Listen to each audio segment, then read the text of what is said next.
Teatro libero, evasioni teatrali negli istituti penitenziari, è il titolo di un progetto del Rotary che vuole ricostruire un mondo ideale dove il benessere delle persone diventi una priorità. In modo particolare, durante l'anno rotariano in corso, le attività del Club di Agrigento, presieduto dal dottore Giuseppe Lamendola, hanno avuto come priorità oltre che i temi della diversità, equità e inclusione, anche quello del perseguimento del benessere mentale.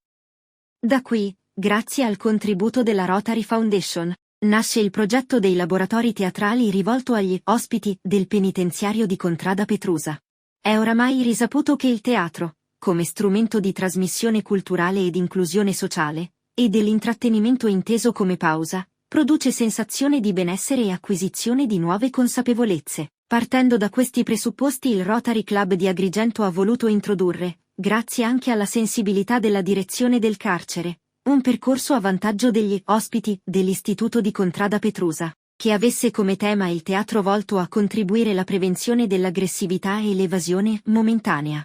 Lo scopo della proposta voluta, spiega il presidente Lamendola, con la collaborazione dei qualificati esperti dell'Associazione ALUP di Favara del presidente professore Carmelo Sgarito, è quello di promuovere la cultura e la storia del teatro. Ricorrere alla recitazione per migliorare la salute psicofisica all'interno dell'istituto penitenziario, e non ultimo, incentivare la scrittura creativa. Il percorso formativo si concluderà entro il prossimo 18 maggio con uno spettacolo teatrale, aperto anche alle autorità locali.